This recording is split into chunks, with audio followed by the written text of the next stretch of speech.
tarde, eu me chamo Janaína, sou estudante de Pedagogia do Instituto Federal Farroupilha, moro aqui no Ceará. Fiquei responsável por trazer algumas reflexões a respeito, após a leitura do artigo Esperidão Calixto e o Preconceito Escolar com Base na Cor, Educação, Cidadania e Racialização no século XIX. É um artigo da Melina Perussato.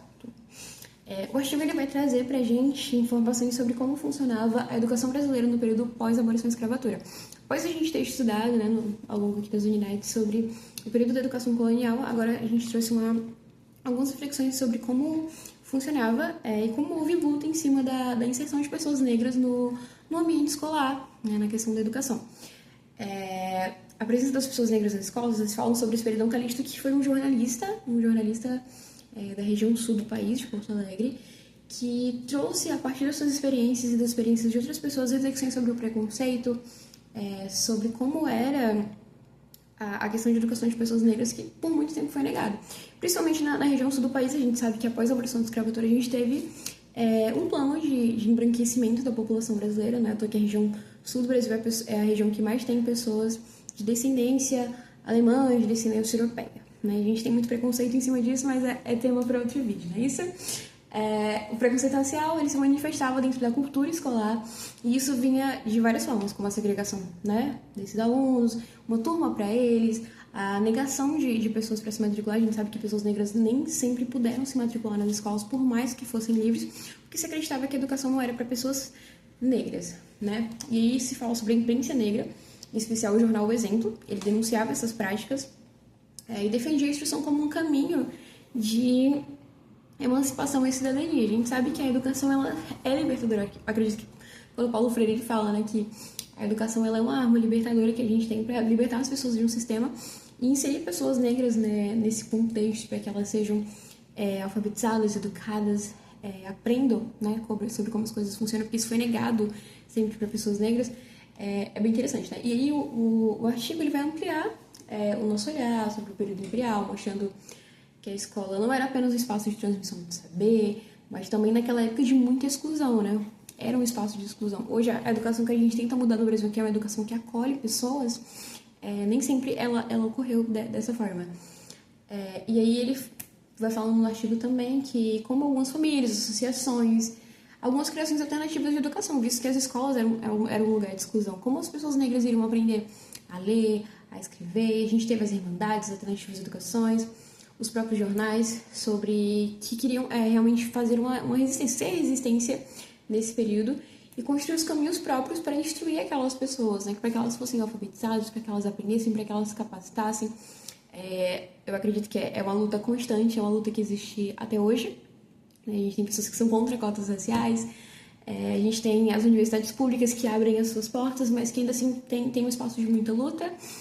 Eu, por exemplo, eu sou uma pessoa que mora no Ceará, sou cearense, diferente da maioria dos meus colegas que são do Rio Grande do Sul, e hoje, para mim, é mais fácil fazer uma graduação à distância, acessível, em uma instituição pública do Rio Grande do Sul do que no próprio Ceará. Eu poderia estar estudando na UFC, na UES, fui aprovada na UES, inclusive, só que eu não moro em Fortaleza e um pouco distante, então para poder ficar indo para lá, mesmo no EAD, porque tem algumas aulas presenciais, é um pouco mais difícil. Então é um tema muito atual, para falar a verdade, porque acredito que se a gente entende de onde veio essas segregações, esse sistema onde a educação é apenas para pessoas brancas, para pessoas elites, isso traz pra gente uma perspectiva de que, assim, não é de hoje, tem muito tempo que isso acontece, e entender como acontece, por que acontece, são formas da gente ter uma reflexão para entender como é que eu mudo essa realidade, principalmente enquanto futuros educadores, né?